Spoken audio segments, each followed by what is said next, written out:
Ẹ̀yin èèyàn ilé èwò lè ṣe é káàbọ̀ sí Mashola Gist TV. Ṣé àlàáfíà ni ẹ wà? Gbogbo ilé ńkọ́?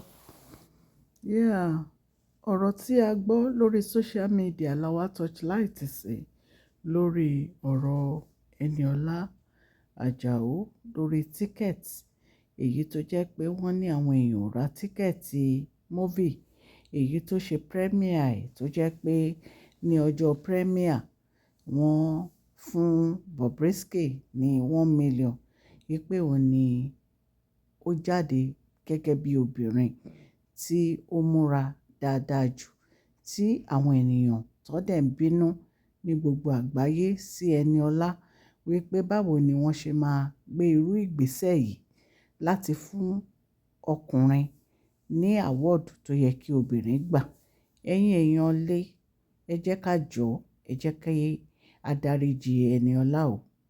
Nítorí pé kì í ṣe Eniola gangan ni ó invite Bobrisky láti wá gẹ́gẹ́ bí obìnrin láti wá yọjú sí ibi award yìí. Lóòótọ́ lè invite ẹ̀ láti wá bá wọn ṣe àjọyọ̀ premiere ẹ̀. Ṣùgbọ́n ìgbésẹ̀ tí àwọn tí wọ́n host award yẹn tó ń gbé kò dáa rárá. Kò dáa rárá, kì í ṣe ìwà tí a fẹ́ ní àwùjọ láti máa fi ọwọ́ sowọ́pọ̀ pẹ̀lú àwọn tí wọ́n ń pera wọn ní obìnrin tí wọ́n dẹ̀ ń ṣe obìnrin. I mean àti gay àti lesbian, àwùjọ wa ò fi àyè gbà wọ́n rárá. Ṣùgbọ́n èyí ti ṣẹlẹ̀, ó ti ṣẹlẹ̀ náà. Ẹ̀yin èèyàn wa, ẹ̀yin màmá wa, ẹ̀yin bàbá wa, àbúrò àti ọ̀rẹ́, ẹ jẹ́ ká dáríjì Eniola Ajao. Kì í ṣe pé bóyá ó mọ̀ọ́mọ̀ fẹ́ tẹ ojú àwọn obìnrin ẹlẹgbẹ́ ẹ̀ mọ́lẹ̀. Ọ̀rọ̀ yìí kàn rí bó ṣe rí ni. Owó ló gbé kalẹ̀ láti fi ṣe fídíò yìí, láti fi ṣe movie yìí. Owó ló gbé kalẹ̀, ọ̀pọ̀lọpọ̀ owó ló ti wọ inú ẹ̀. Ẹ dẹ̀ wo gbogbo àwọn àgbààgbà eléré tó wà nínú fídíò yìí torí mo gbọ́ngbà tó ṣe advert ẹ̀ pẹ̀lú Bimbo Akínsànyà. Ó ní Fathia wà nínú ẹ̀, ó ní Fẹ́mi Adébáyọ̀ wà nínú ẹ̀, ó ní Péjú Ògúnmọ́lá wà nínú ẹ̀, Bimbo Akínsànyà gan wà nínú ẹ̀. Àwọn àgbààgbà èèyàn ló wà nínú ẹ̀ nínú fídíò yìí. Ẹ jẹ́ ká bá wo fídíò yìí, ẹ jẹ́ ká bá wo movie yìí. Ó ṣe pàtàkì. A mọ̀ pé a máa rí ẹ̀kọ́ àbí méjì kan kọ́ nínú ẹ̀. Nǹkan tó ṣẹlẹ̀ kì í ṣe pé bóyá ó mọ̀ọ́mọ̀ fẹ́ fi ojú àwọn obìnrin gbolẹ̀ wípé obìnrin ò wá dá láwùjọ mọ́, ọkùnrin ló tún dá láwùjọ. Kì í ṣe bẹ́ẹ̀ o. Ọ̀rọ̀ yìí kàn rí bó ṣe rí ni. Ẹ jẹ́ ká dáríjì. Ọmọ wa ni, àbúrò wa ni, ẹ jẹ́ ká dáríjì.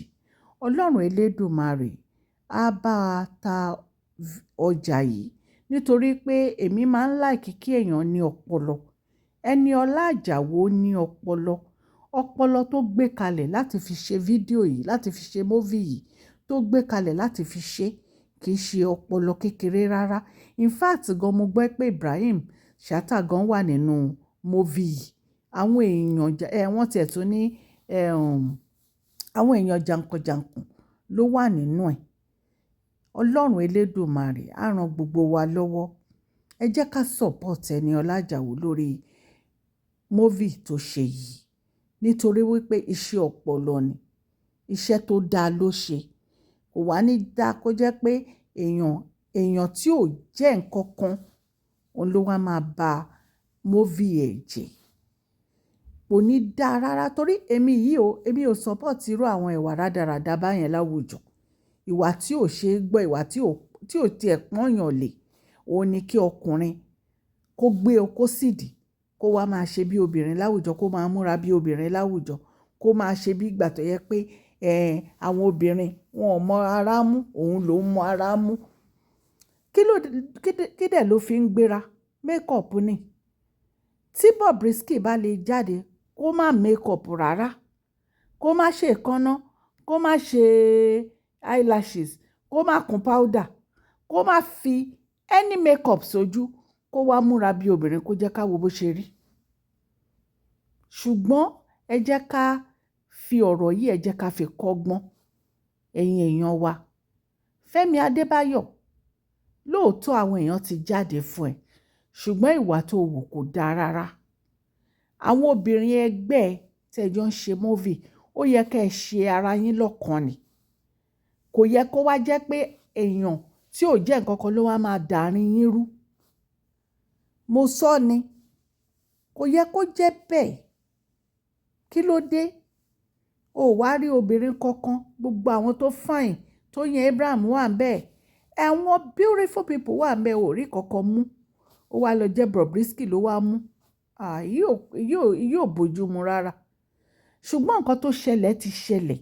Ẹ fi ọ̀rọ̀ yìí kọ́gbọ́n, ẹ má ṣerú ẹ̀ mọ́. Ẹ má jẹ́ ká gba irú nǹkan báyìí láàyè mọ́. Ẹ jọ̀ọ́, ẹ bá Eniola Ajao, ẹ bá ra tíkẹ́ẹ̀tì. Ẹ bá ra tíkẹ́ẹ̀tì. Ẹ ra tíkẹ́ẹ̀tì, ẹ lọ wo iṣẹ́ ọpọlọ tó gbé kalẹ̀. Ọlọ́run Elédùmarè á ran gbogbo wa lọ́wọ́ o. Àmọ́ ọ̀rọ̀ yìí wá láti ilé-iṣẹ́ Mashola Gist TV. Ó ti bẹ̀ yín, ó lóun apologize. Ẹ bá ra tíkẹ́ẹ̀tì láti lọ wo iṣẹ́ ọpọlọ èyí tó gbé kalẹ̀. Ọlọ́run Elédùmarè á ṣàánú fún wa. Àmọ́ ọ̀rọ̀ yìí wá láti ilé-iṣẹ́ Mashola Gist TV. Happy Easter to you all. Mo kí ọmọdé, mo kí àgbà, mo kí ọkùnrin, mo kí obìnrin. Ẹ kú ọdún. Happy Easter. Ọlọ́run Elédùmarè á jẹ́ kí a ṣe ọdún ayọ̀. Mo dúpẹ́ lọ́wọ́ yín fún àdúró lórí channel mi. I love you all. Thank you so much. Please share this video, like and subscribe. God bless you all.